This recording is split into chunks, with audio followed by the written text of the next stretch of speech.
We will talk today about pandemic influenza viruses in the past and in the future, and what it means to really make and try to get a universal influenza virus vaccine. When we talk about influenza, and particularly pandemic influenza, meaning an epidemic which has global dimensions, then we always have to think of 1918. And what this slide shows us is the life expectancy in the United States from about 1900 to 2001, both female and male. And we see that in 1900, the average life expectancy was barely over 45 years, 47 years. And then we see, fortunately, an increase in life expectancy all the way up to 2001. And if we are thinking about a baby girl born in 2016, we are talking about a life expectancy of way over 80 years. The curve, which we see here, however, has one very remarkable dip of about 11 years, and that was the result of the pandemic of 1918-1919 of influenza. So this is an event which has historic dimensions. The life expectancy was reduced by about 11 years and was a result of this influenza outbreak from about November of 1918 to February of 1919. In the United States, we had about 750,000 deaths, and worldwide, we are thinking that maybe up to about 100 million people died during this pandemic of 1918-1919. It's also sometimes referred to this influenza pandemic as the Spanish flu. And this had to do that Spain, so this was during World War I, and Spain was at the time neutral, and the only newspapers or the press could only report from these neutral countries, and Spain was the only country at the time which reported about the influenza outbreak, and that's why it was called Spanish flu, but that didn't mean there was no flu in France, or there was no flu in the UK, just in contrary, because these were countries which were involved in World War I, and there was a lot of influenza. In fact, in terms of the US involvement, more people died in the military of influenza as compared to direct military action. So this is really something which is quite dramatic. And when we talk about global epidemics, pandemics of influenza, we sometimes really think about a virus which was as bad as the 1918-1919 pandemic. The next slide shows us an electron micrograph, and this was taken by a student of mine, Yi-Ying Chu. And what we can see here is a virus which has RNA, it's a segmented genome, and we can see one RNA in the center, and then around this one RNA segment there are 7 other RNAs which are making up the genome of the influenza virus. And then on the outside around this RNA is a lipid membrane which is provided by the host cell, and then there are, very importantly, in this lipid membrane we have inserted the surface spikes, which are referred to as the hemagglutinin, and we will see there are different subtypes in terms of the H1, but as I sort of intimated already, we have about 18 different hemagglutinin subtypes, and then we have also the neuraminidase, and I show here one of the subtypes of the neuraminidase is the N1. So this is actually the virus. It is very, very small. if you have a computer in front of you, then it's maybe 20 inches, 15 inches in diameter, and a cell which gets infected by such an influenza virus would be the size of the World Trade Center, the old World Trade Center, or the Empire State Building in New York City, and one of these virus particles can infect the Empire State Building, and within about 8 hours, about 100,000 new virus particles are being made, and you can see that such a virus replication, such a burst of virus replication can actually result in the death of the infected cell. So one of the take-home messages of what our discussion today is that there is a lot of variation. There is a lot of genetic variation, of antigenic variation, and in terms of influenza viruses, and the important antigenic variation is on the outside. So again, we are talking about the hemagglutinin, and we are talking about the neuraminidase, which are the surface proteins on the virus, and that is what our immune system is actually recognizing. And again, a very important point, we are talking about extraordinary variation, genetic variation. And that's actually is the reason why we don't have any good vaccine, because there's a lot of this variation going on. And as you probably know, there are other viruses which are similar in terms of this genetic or antigenic variation. So this is a dendrogram, so the length of these bars here, or these branches, will reflect the diversity of the different viruses.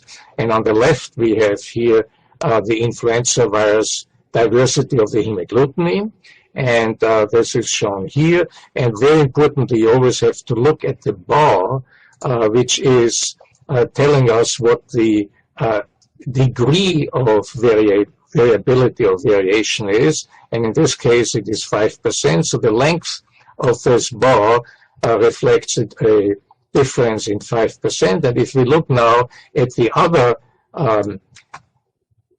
diversity in terms of viral proteins, we have here HIV, and again you can see here the diversity is quite dramatic. If you compare it to what we just discussed before in terms of influenza, hemagglutinin or HA, HIV is actually a little bit less, but clearly that is also one of the reasons why we don't have yet a vaccine against HIV, because the virus is constantly changing, and even within one patient there can be dramatic differences in terms of sort of the cloud of different HIV viruses. And then we also have on here the hepatitis C virus, the E protein, the diversity, and again you can see here, if you just look at the bar, again this is 5% difference, and one can see here that the different variants of hepatitis C virus in terms of the E protein is also quite dramatic. So this is something we should be very much aware of, that and we will see, for example, we have wonderful vaccine against measles virus or measles, and that has to do that the virus doesn't change. And I will briefly discuss why that is so as we go on. Now, if we look at the diversity of the influenza virus hemagglutinin in more detail, we are just looking here, we have now a different bar here, that shows 7% diversity, and in blue we have the group 1 hemagglutinins, and there are actually now 18 different ones, and then we have group 2 hemagglutinins, and there are 6 of those. In terms of human disease, we have only seen so far over the last 100 years, we have seen H1, we have seen humans since 1918 H2, and we also have seen H3. So these are the only subtypes, H1, H2, and H3, which we as humans have seen over the last 100 years. Now, the epidemiology of influenza viruses is quite interesting. It's complex. So the next slide shows actually the different influenza viruses which are circulating in the human population. And as I mentioned before, we have the 1918, and that was an H1N1 virus, and I will briefly discuss a little bit more what we know about the H1N1 virus. And these viruses were present from 1918 until 1957, and then we got actually a new pandemic strain, which is referred to as H2N2 in 1957, and that was with us for 11 years. So this is a virus which has a different hemagglutinin, different from the H1, and this H2 virus with a different neuraminidase N2 was circulating for 11 years. And then in 1968, yet another pandemic strain emerged, and that actually, this H3N2 virus, is still with us. Now, in 1977, another H1 virus, or another H1N1 virus appeared, and this one actually is very similar to strains which were circulating in 1950, and this is really very surprising, and that virus was with us for about from 1977 to 2009, and this virus was replaced by what we refer to as the pandemic H1N1 in 2009.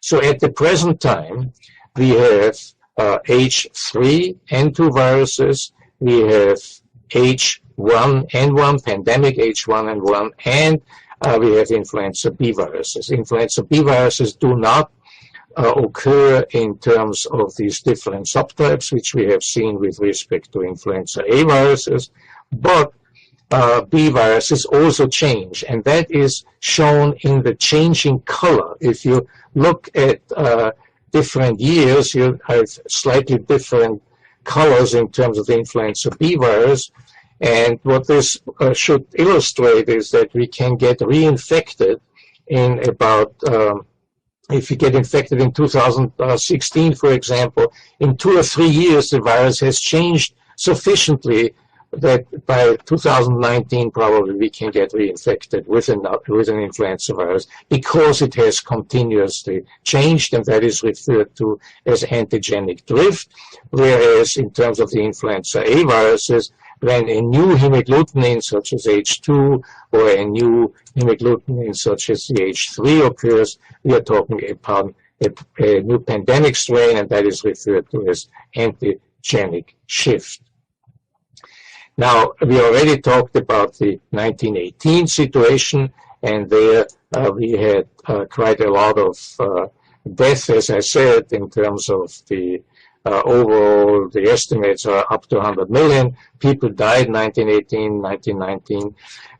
In the US, these are illustrates the severity of the influenza pandemics, and those are deaths in terms of the United States. As I said, we had about 750,000 in 1918. In 1957, this was a much milder one. This was the appearance of the H2 on the 10th, 70,000. The H3 was even milder in 1968, and the 2009 pandemic yet even milder than that. So this is quite important in terms of the different influenza viruses. Coming back to the 1918 one, I should have mentioned before, namely that the broken line shows that we don't have any viable viruses from the period before 1933, and the 1918 virus is actually an extinct virus. However, it was possible by a sequencing technology, and this was developed by Jeffrey Taubenberger, who was at the time at the Armed Forces Institute of Pathology in Washington, and he's now at the NIH. So by using material from soldiers who died in 1918, The slide shows a lung block, the sort of translucent material here is actually a paraffin block, and the dark material, which we can see here, is material from the soldier who died in 1918. And by using this material and doing polymerase chain PCR reaction sequencing, it was possible by Jeffrey Taubenberger to actually get the sequence of this 1918 virus. And with the technology which we developed here at Mount Sinai, it was then possible, and we refer to this technology as reverse genetics, because we are making the RNA is the actual genome, which we talked about it. There are 8 RNA segments, which I discussed before. But then by using DNA and transfecting, putting into cells the 8 RNA segments in red here, which express the different RNA segments, and then also in terms of the protein expression plasmids in blue. Transfection with these 12 plasmids actually then resulted in the rescue of these viruses, and this was then a paper which was actually quite well received. The Lancet, the very important British medical journal, selected it as the paper of the year 2005. So more than 10 years ago, we were able to reconstruct the extinct 1918 Spanish influenza virus and characterize it in terms of its virulence and in terms of its different properties. So we actually know quite a lot about this virus now, because we have it in the laboratory. We have to work with this virus under special conditions, which are referred to as biosafety level 3 conditions, where we can make sure that the virus does not escape and does not cause any harm, and this is done under very careful conditions. So this is the story about the 1918 Spanish influenza pandemic virus, which we reconstructed in the laboratory. And Terry Tumpy at the time he's still at the CDC, was able, under very stringent biosafety conditions, to get the first complete virus with all the 8 genes from the 1918 virus. Now, we have talked about the different influenza viruses which infect humans. Again, we have only H1, H2, and H3. But there are other viruses, particularly those which come from birds, avian influenza viruses, and they have been shown to actually occasionally to infect humans. And so we have, for example, if we look here, H5N6, in terms of the 2016 in China, this virus H5N6 was identified in China. And we have also, for example, an H5N1, which is shown here. This was a famous bird virus. We're going to talk a little bit more about this. But we have also a H7. We have 4 different H7s, actually. We have the H7N9. We have the H7N3. We have the H7N2. And we have the H7N7. So one can see there are quite a lot of these avian influenza viruses, and they have been shown to infect, actually, occasionally humans. This is something which many people are worried about, particularly if we talk about the bird flu. This is the H5N1 virus, and this virus has actually caused a lot of different problems in the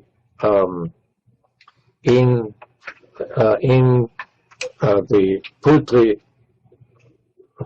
poultry factories, particularly in China, and we are actually very nervous that this would be something which we could jump into humans. Trying to move forward.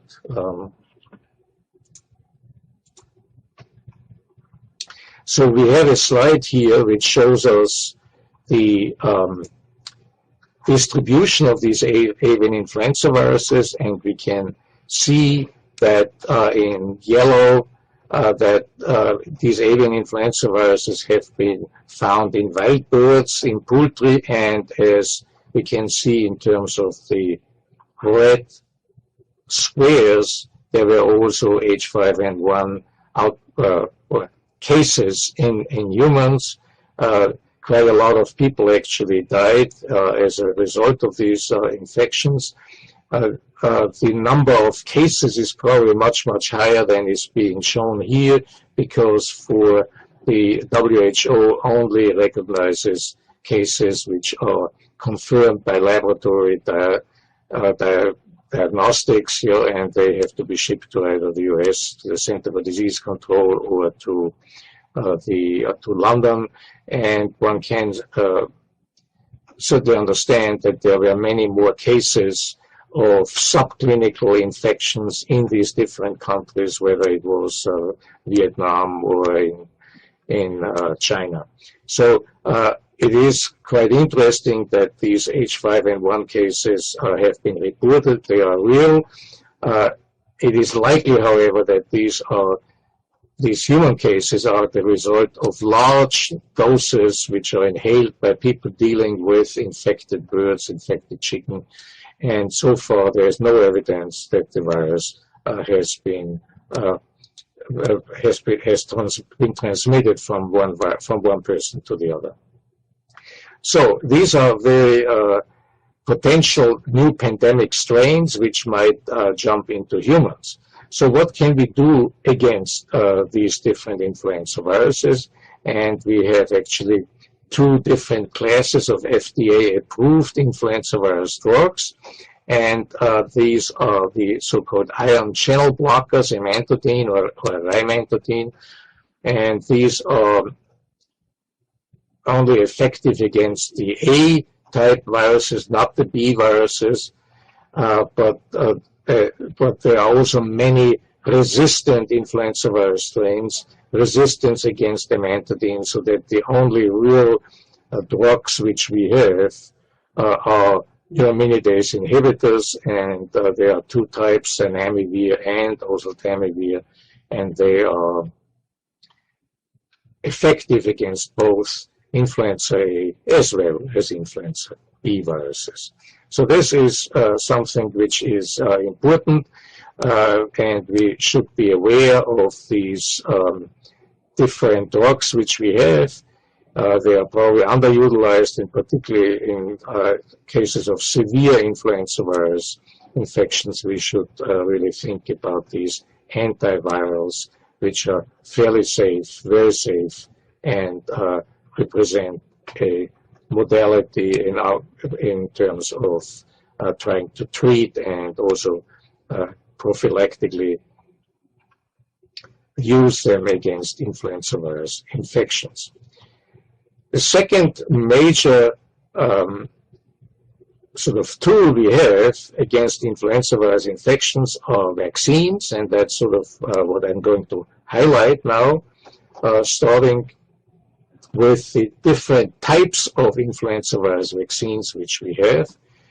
We have inactivated influenza virus vaccines, so they are not inactive, but these are viruses which are grown up and then inactivated by formaldehyde, so that the virus is not infectious anymore, but the protein is actually, when it is being administered by injection, it can actually induce an immune response which is protective. There is also FDA approved an attenuated influenza virus vaccine, which is given through the nose intranasally, and that is a live virus, but it is highly attenuated, meaning very, very weak. It barely replicates, but it actually can induce a very good immune response in the nose and in the upper respiratory tract, which is important because that's the area, the location where the influenza virus is replicating. And then more recently, a third class of influenza virus vaccines has been FDA approved, and that is a recombinant protein, the hemagglutinin, and that protein is being made in baculovirus, by baculovirus in insect cells, and it is injected also, and this is a quite effective vaccine against the hemagglutinin and therefore against the virus, and particularly in terms of people who have allergies against egg products, because both of the inactivated and the attenuated strands are grown in embryonated eggs. The recombinant one has never seen an avian cell, and therefore people who are allergic to avian proteins can very safely use this recombinant influenza virus vaccine. Now, there are, as probably everyone knows, the vaccines for influenza virus, or against influenza virus, are good. However, they are underutilized and they are not perfect. They are not 100%. And that is one of the reasons why we are looking for a better vaccine. Specifically, you have to understand, I was mentioning before, we have 3 different influenza viruses circulating at the present time. We have H1N1 viruses, we have H3N2 viruses, and we have actually 2 different kinds of influenza B viruses circulating. If you look at the names, for example, if you look at B. Brisbane here, that means it's a virus, an influenza B virus, isolated first in Brisbane, isolate number 60, and was isolated in 2008. And as you can see, for the influenza virus vaccine formulation for 2016-2017, the vaccine which we're going to get starting in the fall, has actually 4 different components. Unfortunately, again, an H1N1, an H3N2, and 2 different influenza B virus components. Now, unfortunately, this variability in the virus forces us to change the vaccine formulation very often. And this slide here shows, just look at the red and the black. This is so from 2000 to 2010. We have an H1, an H3, and a B virus component. And the different years show in red that the virus for the vaccine had to be changed from the previous year. So in many instances, 2 out of 3, or at least 1 out of 3, for example, in 2001, 2002, have had to be changed. There's only 1 single year, which was in 2003, 2004, where there was no change from the previous vaccine formulation. However, there is, for example, 1 year, 2008 to 2009, where all 3 components had to be changed.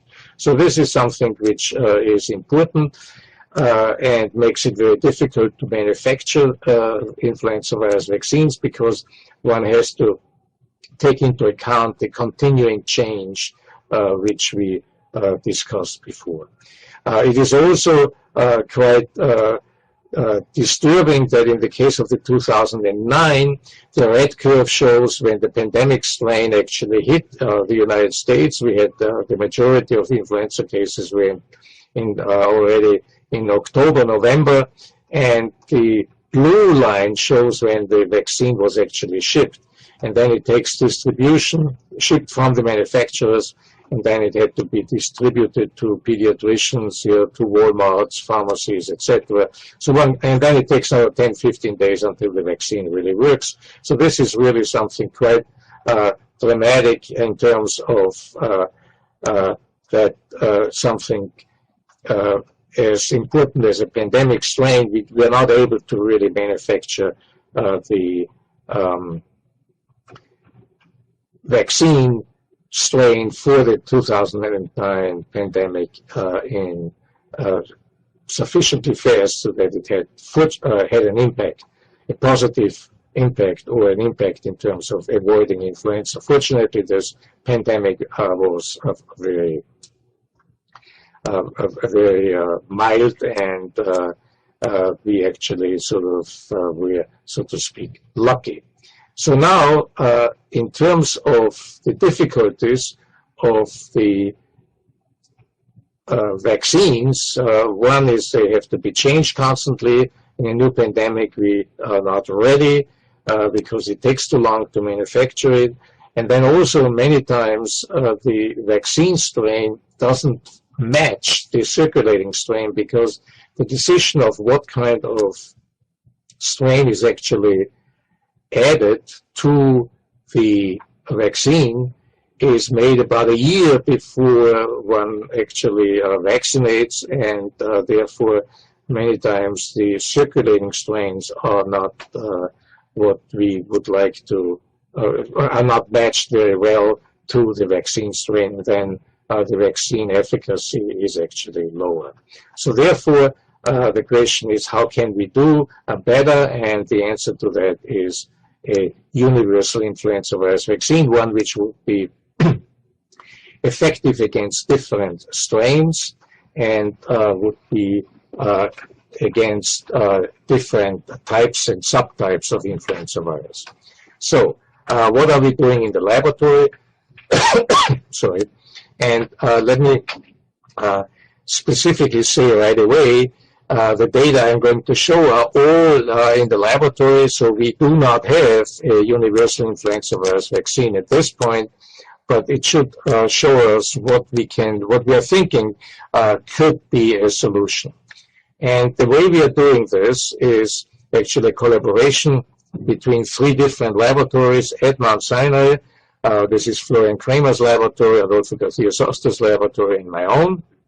And so the idea is that we are trying to make a vaccine against the conserved region of the hemagglutinin. So the hemagglutinin is an important protein on the outside of the virus, and we found, and I don't show all the data, but that there are 2 domains. So we have to think about the membrane of the virus is actually down here, and the hemagglutinin is sort of inserted into this membrane. There are about 1,000 of these spikes per virus particle, and the stalk, which is in green, is actually very much conserved, but it is also not very immunodominant in terms of immune response. In contrast, the head, which is shown here in brownish color, is actually more immunodominant. It is, we make more antibodies against it, and unfortunately it's also changing quite a lot. So this is what we are seeing in humans, and we hope that a vaccine which consists of a chimeric hemagglutinin, which has the same stalk as the one we have seen already, but a different hemagglutinin in terms of an H5, which we as humans have never seen. There is a hope that such a vaccine, which would induce an immune response against the stalk, and not much against the H5, because we have never seen this. So it's like being naive towards this head. And by then giving a second vaccination with yet another vaccine, which in this case has a different exotic head, like an H6, we would hope that there is some amplification of the B cells against the immunosubdominant stalk of the hemagglutinin. And we would hope that a lot of these antibodies against the stalk would then protect us in terms of all different strains belonging to a group 1 hemagglutinin. If you remember this, one of our earlier slides, we would like to make also a vaccine against the group 2 hemagglutinin as well as the influenza B virus stalk component. And so having those 3 components, a group 1 stalk, a group 2 stalk, and an influenza B stalk, we should be able to actually make a better vaccine. So this here again shows us that we have a situation here now where we are going with into animals. The animals are, and in this case we are talking about mice, and the mice have never seen influenza. They are not a reservoir for the infection and of influenza, and we can see we have to prime the mice with the DNA, and all we do is we're using here again a irrelevant head of the hemagglutinin. But what is important is we have we are priming with a particular stalk, and then we are boosting with 2 different vaccines.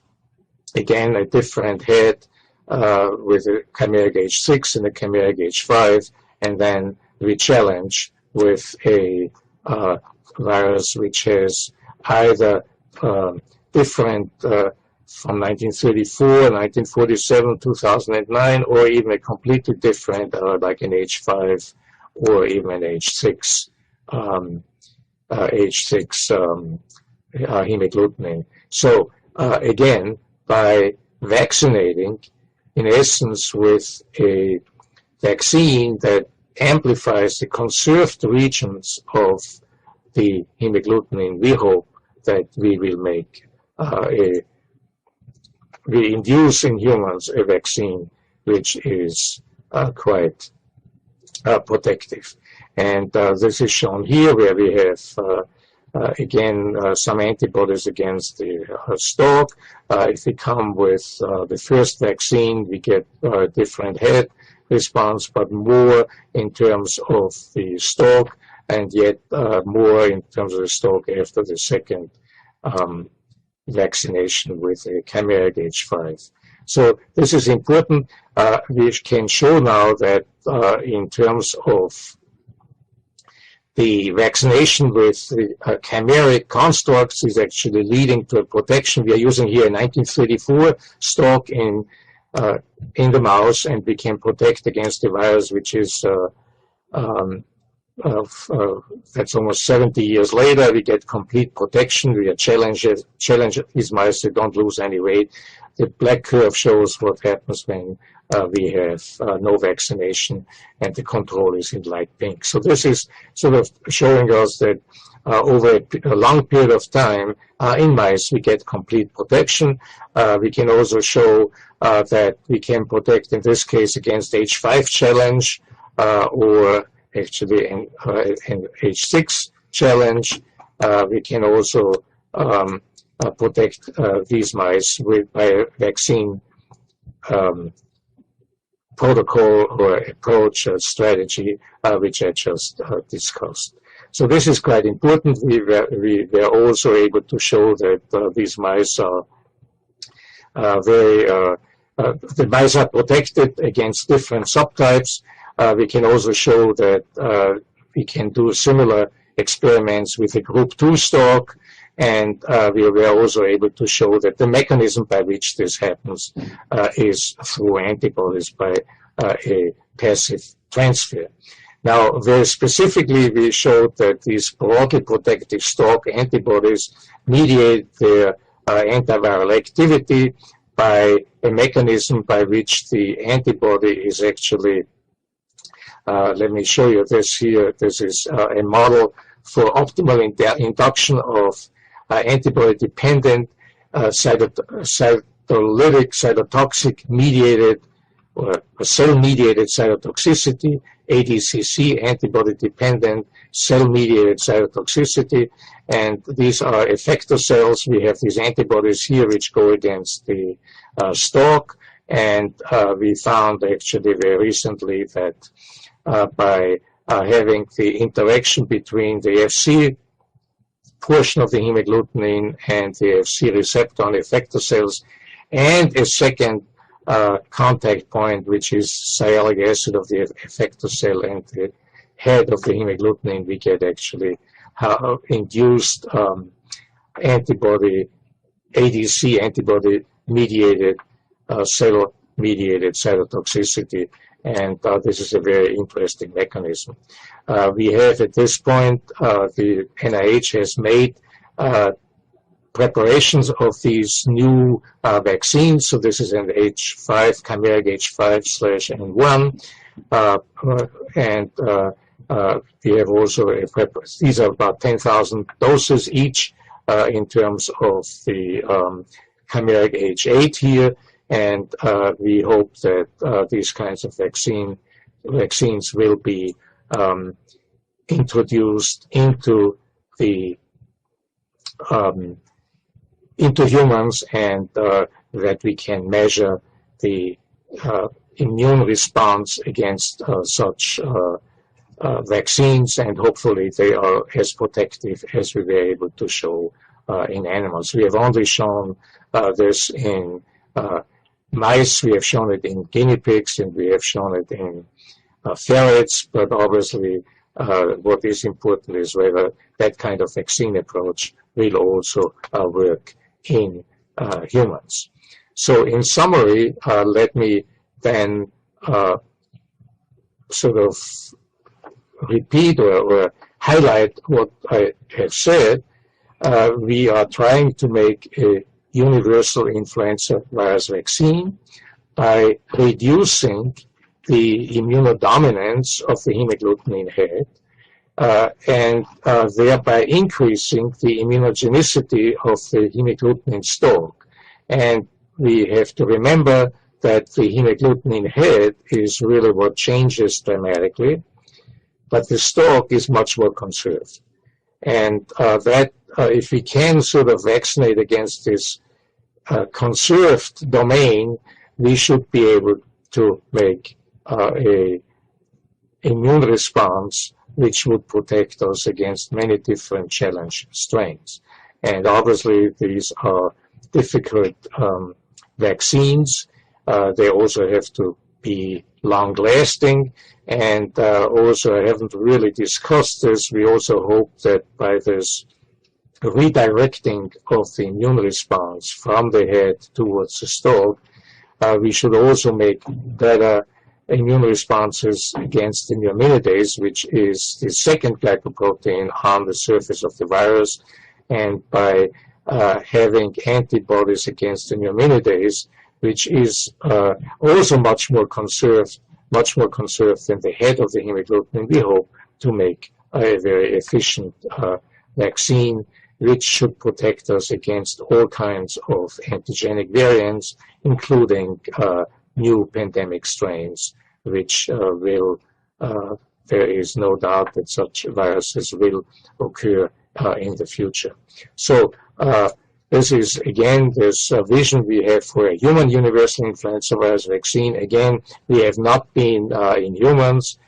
This is a very long process, but we hope that by redirecting again the immune response away from the head by using irrelevant heads, which we have never seen, we want to amplify the immune response against the stalk of the chimeric H5.1 and chimeric H6.1, and thereby protect against the different variants as well as different subtypes.